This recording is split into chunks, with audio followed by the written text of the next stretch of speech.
der Prozess des Flehens. Kapitel 2 Al-Baqarah, Vers 186. Und wenn meine Diener dich, den Propheten Muhammad, Friede und Segen seien auf ihm, nach mir fragen, bin ich dir ganz nah. Ich erhöre das Flehen des Bittstellers, wenn er mich anruft. So sollen sie mir durch Gehorsam antworten und an mich glauben, auf dass sie recht geleitet werden mögen. Dieser Vers wurde nach dem vorherigen Vers über den Monat Ramadan eingefügt, um einen zu ermutigen, sich während des Ramadans große Mühe zu geben, Allah, dem Erhabenen, zu gehorchen und diesen Gehorsam das ganze Jahr über aufrecht zu erhalten. Kapitel 2 Al-Baqarah, Vers 185. Der Monat Ramadan ist der, in dem der Koran herabgesandt wurde, als Rechtleitung für die Menschen und als klare Beweise für die Rechtleitung und die Unterscheidung. Wer also den Monat, den Halbmond sieht, der soll ihn fasten und will, dass ihr die Zeit vollendet und Allah für das lobt, wozu er euch recht geleitet hat, und vielleicht werdet ihr dankbar sein. Ein solches Verhalten führt ganz natürlich dazu, dass man regelmäßig zu Allah, dem Erhabenen, Bittgebete spricht, ein Akt der Anbetung, der mit der Verrichtung guter Taten, wie etwa den obligatorischen Gebeten, verbunden ist. Der Hauptvers weist wie viele andere auf den höchsten Rang hin, den ein Mensch in dieser Welt erreichen kann, nämlich den des Dieners Allahs, des Erhabenen. Kapitel 2 Al-Baqarah, Vers 186. Und wenn meine Diener, wenn Allah, der Erhabene, über die heiligen Propheten, Friede sei mit ihnen, spricht, bezeichnet er sie oft als seine Diener, anstatt sie als heilige Propheten, Friede sei mit ihnen, zu bezeichnen. Im folgenden Vers beispielsweise spricht Allah, der Erhabene, über die himmlische Reise des heiligen Propheten Muhammad, Friede und Segen seien mit ihm, was ein Hinweis auf seine Größe ist, bezeichnet ihn aber dennoch als seinen Diener. Kapitel 17 Al-Isra, Vers 1. Haram-Moschee zur Aqsa-Moschee brachte, deren Umgebung wir gesegnet haben, um ihm unsere Zeichen zu zeigen. Wahrlich, er ist der Hörende und der Sehende. In einem anderen Beispiel bezeichnet Allah, der Erhabene, den Lehrer eines der größten heiligen Propheten, Friede sei mit ihnen, den heiligen Propheten Musa, Friede sei mit ihm, lediglich als einen Diener unter seinen Dienern und erwähnt nicht einmal den Namen des Lehrers. Kapitel 18 Al-Kahf, Verse 64-65. Moses sagte, das ist es, was wir gesucht haben. Da kehrten sie um und folgten ihren Spuren. Und sie fanden einen Diener unter unseren Dienern, dem wir Barmherzigkeit von uns erwiesen und den wir von uns Wissen gelehrt hatten.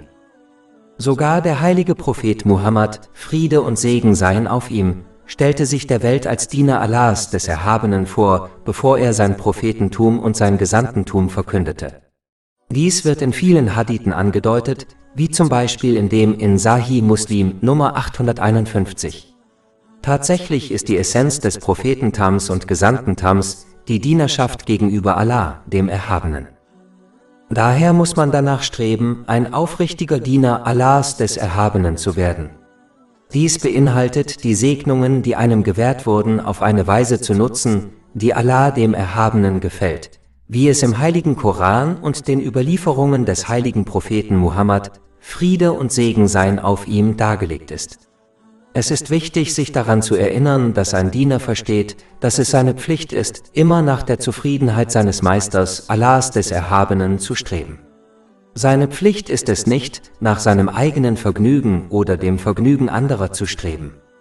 Er möchte nicht, dass andere ihm gefallen, sondern ermutigt andere, immer danach zu streben, Allah, dem Erhabenen, zu gefallen, so wie er danach strebt, da die gesamte Schöpfung Diener Allahs, des Erhabenen, ist, ob gewollt oder ungewollt.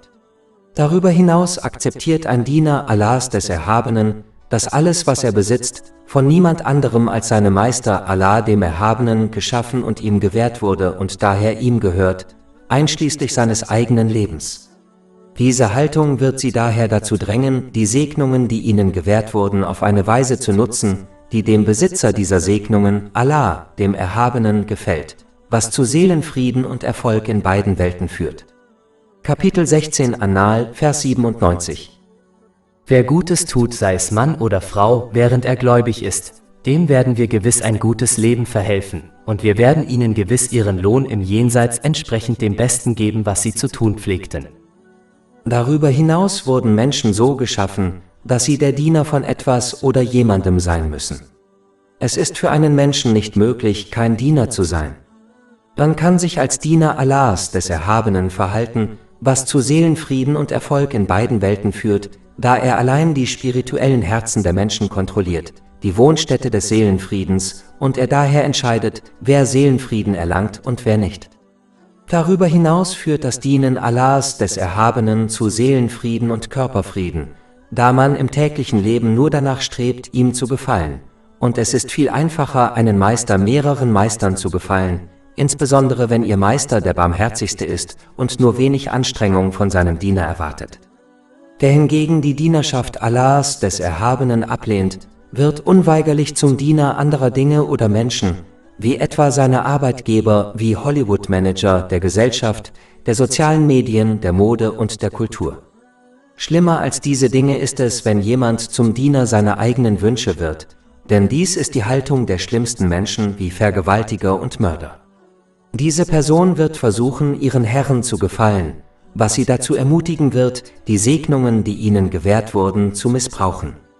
Dies wiederum führt nur zu Elend, Schwierigkeiten und Ärger in beiden Welten, selbst wenn sie Momente des Spaßes und der Unterhaltung erleben, da sie der Macht und Kontrolle Allahs des Erhabenen nicht entkommen können.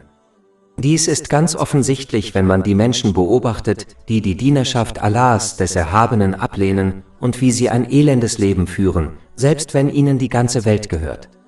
Kapitel 9 Et-Tawba, Vers 82.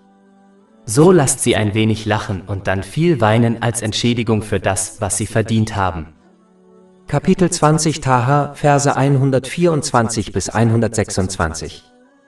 Und wer sich von meiner Erinnerung abwendet, dem wird ein bedrückendes Leben bevorstehen, und wir werden ihn am Tag der Auferstehung blind wieder auferstehen lassen. Er wird sagen, mein Herr, warum hast du mich blind wieder auferstehen lassen, wo ich doch sehend war? Er wird sagen, so kamen unsere Zeichen zu euch und ihr vergaßt sie, und so werdet auch ihr heute vergessen sein. Darüber hinaus führt es nur zu Unglück, wenn man zum Diener von Menschen wird, beispielsweise von Arbeitgebern oder Verwandten, denn egal wie sehr man sich bemüht, man wird nie in der Lage sein, andere Menschen vollkommen zufriedenzustellen. Dies ist eine unbestreitbare Wahrheit. Infolgedessen wird dieser Diener der Menschen mit der Zeit wütend und verbittert, da seine Opfer, um Menschen zufriedenzustellen, ihm nicht gefallen haben. Dies wird seinen Stress, seine Angst und seine Probleme in beiden Welten nur noch verstärken. Da es unvermeidlich ist, ein Diener zu sein, sollte jeder Mensch barmherzig zu sich selbst sein und die Dienerschaft Allahs des Erhabenen der Dienerschaft anderer Dinge vorziehen, da nur dies zu innerem Frieden und Erfolg in beiden Welten führt. Diese Dienerschaft beinhaltet, die Segnungen, die einem gewährt wurden, auf eine Weise zu nutzen, die Allah, dem Erhabenen, gefällt, wie es in den islamischen Lehren dargelegt ist. Kapitel 5 Al-Ma'idah, Verse 15-16. Von Allah ist ein Licht und ein klares Buch zu euch gekommen. Mit diesem leitet Allah diejenigen, die seinem Wohlgefallen folgen, auf den Weg des Friedens. Mit seiner Erlaubnis führt er sie aus der Dunkelheit ins Licht und leitet sie auf einen geraden Weg. Kapitel 2 Al-Baqarah, Vers 186. Und wenn meine Diener dich, den Propheten Muhammad, Friede und Segen seien auf ihm, nach mir fragen. Dieser Vers zeigt, wie wichtig es ist, die göttlichen Eigenschaften und Merkmale Allahs des Erhabenen durch den heiligen Propheten Muhammad, Friede und Segen seien auf ihm, zu lernen, da sein Wissen aus dem heiligen Koran, der ihm gegeben wurde, und seinen Traditionen stammt. Dies ist die einzige Möglichkeit, Allah, den Erhabenen, entsprechend dem eigenen Potenzial richtig zu verstehen, so dass man ihm aufrichtig gehorchen kann. Das Lernen der göttlichen Eigenschaften und Merkmale Allahs des Erhabenen aus alternativen Quellen kann dazu führen, dass man Allah, den Erhabenen, missachtet, während man glaubt, ihn zu ehren, und kann einen sogar zum Unglauben führen. Wenn man beispielsweise das Studium der göttlichen Eigenschaften Allahs, des Erhabenen, die im heiligen Koran und den Traditionen des heiligen Propheten Muhammad, Friede und Segen seien auf ihm, erörtert werden, vernachlässigt, kann man leicht Wunschdenken in Bezug auf seine Gnade und Vergebung entwickeln. Diese Person wird annehmen, dass sie Hoffnung auf die Gnade Allahs des Erhabenen hat, obwohl sie nur Wunschdenken besitzt, das im Islam keinen Wert hat. Wunschdenken ist, wenn man weiterhin Allah, dem Erhabenen, ungehorsam ist und erwartet, die Vergebung und Gnade Allahs des Erhabenen zu erlangen, da er allbarmherzig und allverzeihend ist. Obwohl Allah, der Erhabene, allbarmherzig und allverzeihend ist, ist es höchst respektlos zu glauben, dass er den Täter des Guten und den Täter des Bösen in dieser Welt und am Tag des jüngsten Gerichts gleich behandeln wird, da es seine Allgerechtigkeit in Frage stellt. Kapitel 45 Al-Jathiyah, Vers 21. Oder meinen jene, die Böses tun, wir werden sie denen gleichmachen, die glauben und gute Werke tun, im Leben und im Tod. Schlimm ist das, worüber sie urteilen. Man muss daher vermeiden, einen falschen Glauben in Bezug auf die göttlichen Eigenschaften und Merkmale Allahs, des Erhabenen, anzunehmen, indem man aus der richtigen Quelle lernt und handelt, nämlich dem heiligen Propheten Muhammad, Friede und Segen seien auf ihm. Kapitel 2 Al-Baqarah, Vers 186. Und wenn meine Diener dich, den Propheten Muhammad, Friede und Segen seien auf ihm, nach mir fragen. Darüber hinaus weist dieser Vers darauf hin, wie wichtig es ist, den Schritten des heiligen Propheten Muhammad, Friede und Segen seien auf ihm, strikt zu folgen, was das Lernen und Handeln nach dem heiligen Koran und seinen Traditionen einschließt, da Allah, der Erhabene, ihn zum Wegweiser der Menschheit gemacht hat. Kapitel 3 Ali Imran, Vers 31. Sprich Prophet Muhammad, Friede und Segen seien auf ihm, wenn ihr Allah liebt, dann folgt mir, so wird Allah euch lieben und euch eure Sünden vergeben. Man muss es daher vermeiden, auf andere Quellen religiösen Wissens zurückzugreifen, selbst wenn dies zu guten Taten führt, denn je mehr man auf andere Quellen religiösen Wissens zurückgreift, desto weniger wird man auf die beiden Quellen der Führung zurückgreifen, den heiligen Koran und die Traditionen des heiligen Propheten Muhammad, Friede und Segen seien auf ihm, was wiederum zur Irreführung führt. Dies ist einer der Gründe, warum der heilige Prophet Muhammad, Friede und Segen seien auf ihm, in einem Hadith in Sunan Abu Dawud, Nummer 4606, gewarnt hat, dass jede Angelegenheit, die nicht in den beiden Quellen der Führung verwurzelt ist, von Allah, dem Erhabenen, abgelehnt wird. Kapitel 2 Al-Baqarah, Vers 186. Und wenn meine Diener dich, den Propheten Muhammad, Friede und Segen seien auf ihm, nach mir fragen. Dieser Vers weist auch darauf hin, wie wichtig es ist, nach islamischem Wissen zu streben und danach zu handeln. So wie Menschen sich bemühen, weltliches Wissen zu erlangen, um einen guten Beruf zu erlangen, müssen sie sich auch bemühen, nach islamischem Wissen zu handeln, damit sie den Zweck ihrer Schöpfung verstehen und erfüllen, was wiederum zu innerem Frieden und Erfolg in beiden Welten führt. Kapitel 51 Ad-Dariyat, Vers 56. Und ich habe die Djinn und die Menschen nur erschaffen, damit sie mir dienen, gehorchen. Egal wie viel weltliches Wissen eine Person erlangt, es wird sie nie durch jede Situation führen können, egal ob sie schwierig oder einfach ist, sodass sie in beiden Welten Seelenfrieden und Belohnung erlangt. Darüber hinaus wird weltliches Wissen niemandem beibringen, wie man die Segnungen, die einem gewährt wurden, richtig nutzt, was der einzige Weg ist, in beiden Welten Seelenfrieden zu erlangen. Daher kann weltliches Wissen nicht auf das tägliche Leben einer Person angewendet werden, unabhängig davon, wie viel Wissen sie erlangt hat. Sie müssen stattdessen danach streben, islamisches Wissen zu erlernen und danach zu handeln, damit sie verstehen, wie man lebt, wie man die Segnungen, die einem gewährt wurden, richtig nutzt und wie man mit jeder Situation umgeht, der man begegnet, damit man in beiden Welten Seelenfrieden und Erfolg erlangt. Kapitel 2 Al-Baqarah, Vers 186. Und wenn meine Diener dich, den Propheten Muhammad, Friede und Segen seien auf ihm, nach mir fragen. Darüber hinaus weist dieser Vers auch darauf hin, wie wichtig es ist, nur nützliches Wissen zu erforschen. Man muss es vermeiden, Themen des religiösen Wissens zu studieren, die den aufrichtigen Gehorsam gegenüber Allah, dem Erhabenen, nicht stärken. Was bedeutet, die Segnungen, die einem gewährt wurden, auf eine Weise zu nutzen, die ihm gefällt, wie es in den islamischen Lehren dargelegt ist. Eine gute Möglichkeit zu beurteilen, ob ein Thema des religiösen Wissens relevant ist oder nicht, besteht darin, zu beurteilen, ob Allah, der Erhabene, sie am Tag des jüngsten Gerichts danach fragen wird. Wenn sie zu einem bestimmten Thema des Islam, wie etwa bestimmten Ereignissen in der islamischen Geschichte, nicht befragt werden, dann ist dieses Thema irrelevant und sollte vermieden werden. Aber wenn ein Thema am Tag des jüngsten Gerichts befragt wird, wie etwa die Erfüllung der Rechte des Nächsten, Dann muss dieses Thema nach bestem Wissen erforscht, gelernt und umgesetzt werden. In Bezug auf Vers 186 müssen die göttlichen Eigenschaften und Merkmale Allahs, des Erhabenen, erlernt und gemäß dem eigenen geschaffenen Potenzial umgesetzt werden, da dies einen dazu ermutigen wird, die Rechte Allahs, des Erhabenen und der Menschen zu erfüllen, Dinge, die am Tag des jüngsten Gerichts in Frage gestellt werden. Kapitel 2 Al-Baqarah, Vers 186. Und wenn meine Diener dich, den Propheten Muhammad, Friede und Segen seien auf ihm, nach mir fragen, wahrlich, ich bin dir nahe. Um die Nähe Allahs, des Erhabenen, zu seiner Schöpfung noch weiter hervorzuheben, beantwortet er die Frage direkt und nicht durch den heiligen Propheten Muhammad, Friede und Segen seien auf ihm. Dieser Vers sollte sowohl Furcht als auch Hoffnung in Allah, den Erhabenen, hervorrufen. Beides ist notwendig, um einen ausgeglichenen Zustand zu erreichen, da Furcht einen von Sünden abhält und Hoffnung einen dazu bringt, gute Taten zu vollbringen.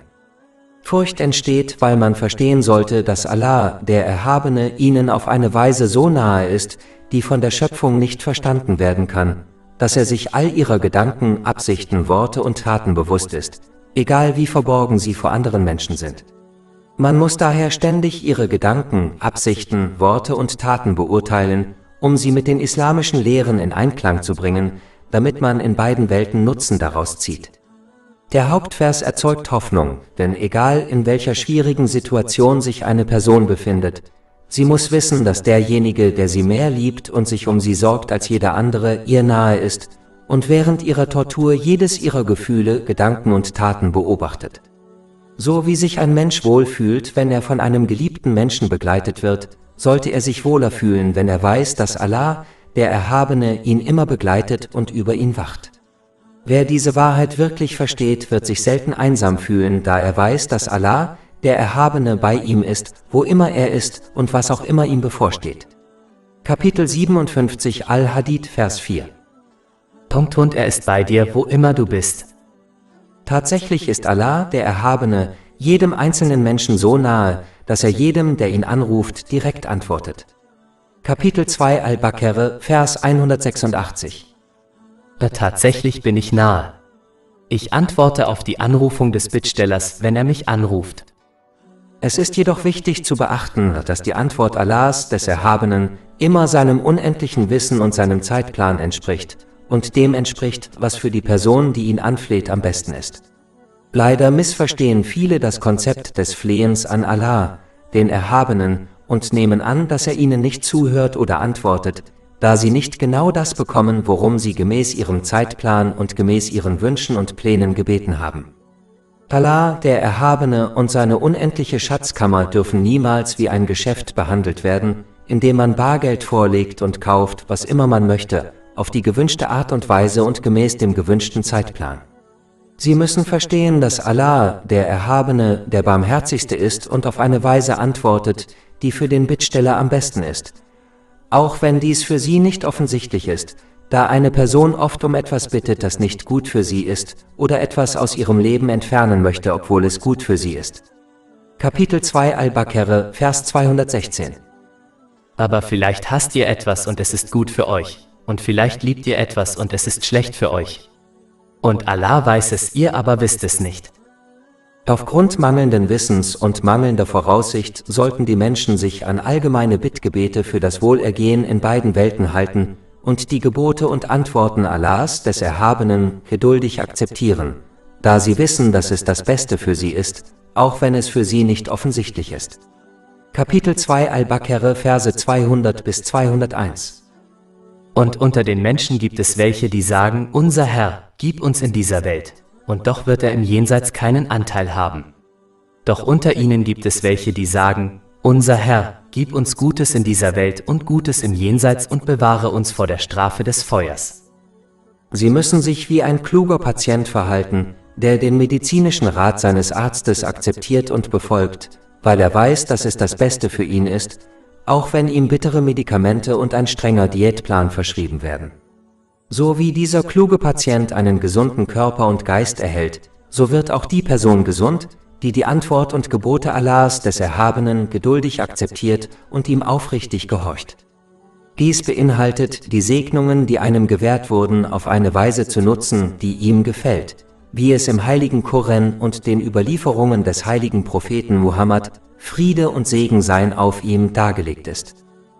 Kapitel 2 Al-Baqarah, Vers 186. Tatsächlich bin ich nahe. Ich antworte auf die Anrufung des Bittstellers, wenn er mich anruft. Es ist interessant festzustellen, dass Allah, der Erhabene, nicht sagte, dass er den Muslimen, die ihn anrufen, antwortet. Stattdessen ließ er die Tür des Bittgebets für alle offen, unabhängig von ihrem Glauben, ihren Taten und ihrem Verhalten. Dies ist eine äußerst einzigartige Tatsache, da die meisten Religionen predigen würden, dass ihr Gott nur demjenigen antwortet, der an sie glaubt. Aber die Wahrheit ist, dass derjenige, der Allah, den Erhabenen, aufrichtig anruft, eine Antwort erhält, da Allah, der Erhabene, zu schüchtern ist, Menschen mit leeren Händen wegzuschicken. Diese göttliche Antwort an alle Menschen, unabhängig von ihrem Glauben, wird auch an anderen Stellen des heiligen Koran erwähnt, zum Beispiel in Kapitel 29 Al-Ankabut, Vers 65. Und wenn sie ein Schiff besteigen, beten sie zu Allah, aufrichtig in der Religion. Doch wenn er sie ans Land bringt, stellen sie ihm sogleich andere zur Seite. Dies hängt mit einer anderen subtilen Realität zusammen. Wenn eine Person unabhängig von ihrem Glauben vor einem Problem steht, das niemand anders lösen kann, wie zum Beispiel ein Arzt, wendet sich diese Person oft an Gott. Die Person ruft nicht mehrere Götter an, sondern nur einen einzigen Gott, nämlich Allah, den Erhabenen. Denn tief in ihrem Inneren wissen sie, dass er existiert und der Einzige ist, der Kontrolle über alle Dinge hat.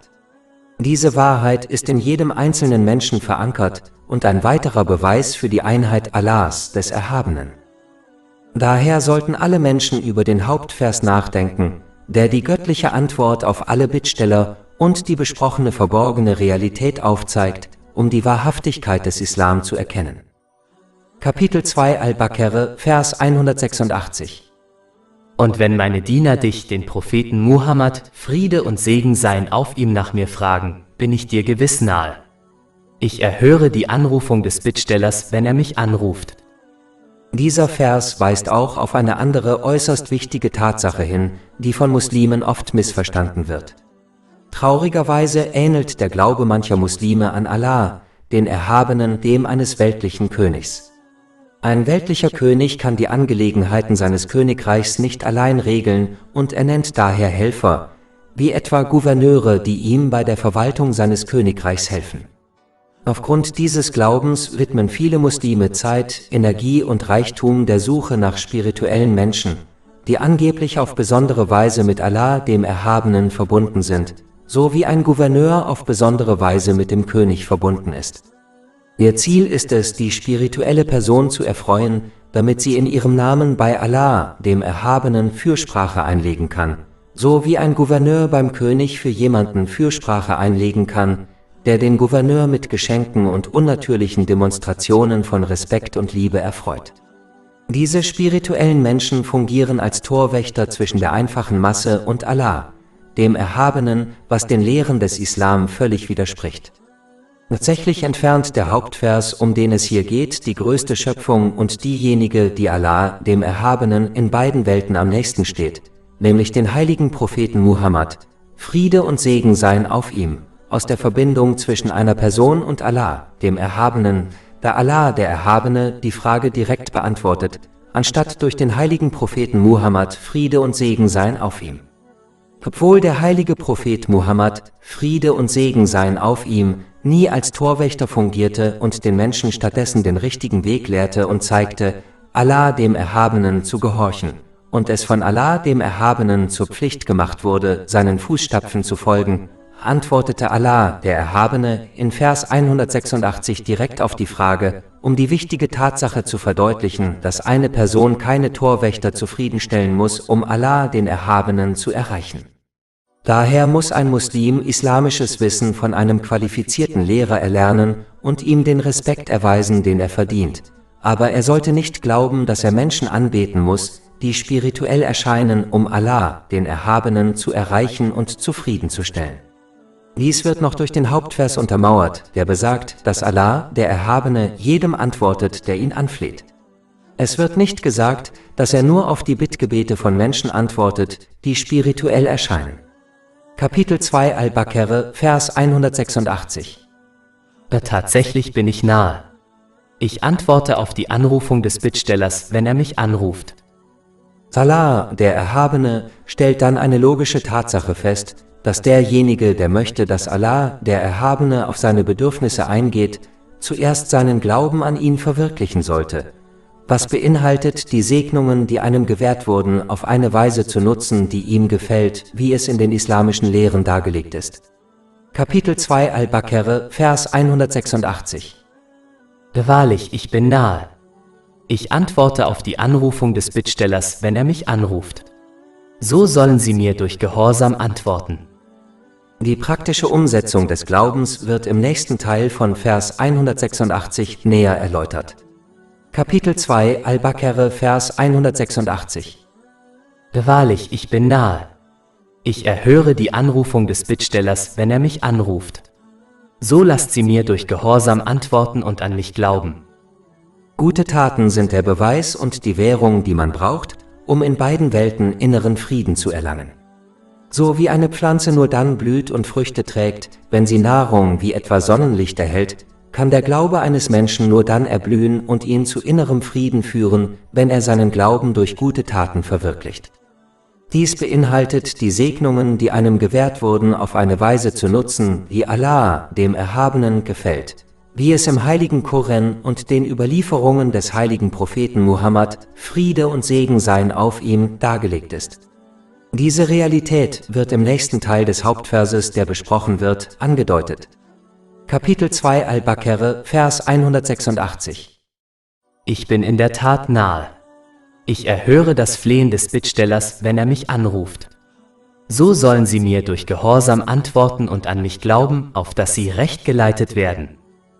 Der praktische Gehorsam gegenüber Allah, dem Erhabenen, führt einen durch jede Situation, seien es gute oder schlechte Zeiten, sodass man sie erfolgreich überwindet und dabei inneren Frieden und unzählige Belohnungen erlangt.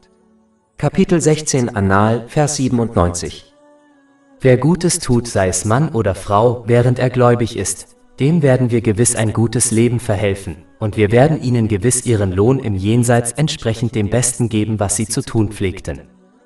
Wer jedoch Allah, dem Erhabenen, nicht durch praktischen Gehorsam antwortet, erhält zwar seine Antwort auf seine Bittgebete, aber er wird nicht die richtige Führung erhalten, die er braucht, um jede Situation erfolgreich zu meistern, der er gegenübersteht, was ihn wiederum daran hindern wird, Seelenfrieden und Erfolg in beiden Welten zu erlangen, selbst wenn er Momente voller Spaß und Unterhaltung erlebt, da Allah, der Erhabene, allein ihre Angelegenheiten und ihre spirituellen Herzen kontrolliert, die Wohnstätte des Seelenfriedens und Erfolgs, und daher entscheidet, wer Seelenfrieden erlangt und wer nicht.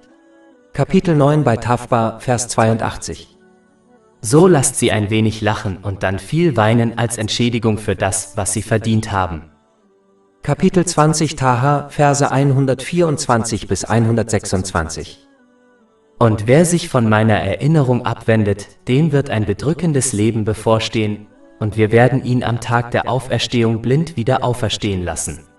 Er wird sagen, mein Herr, warum hast du mich blind wieder auferstehen lassen, wo ich doch sehend war? Er wird sagen, so kamen unsere Zeichen zu euch und ihr vergaßt sie, und so werdet auch ihr heute vergessen sein.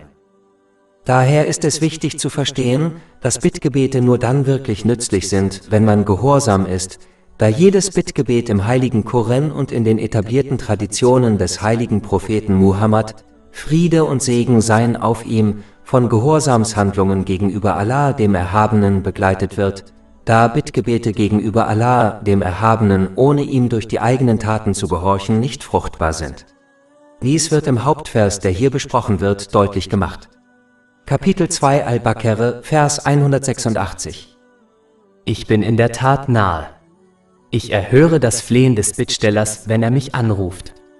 So sollen sie mir durch Gehorsam antworten und an mich glauben, auf dass sie recht geleitet werden.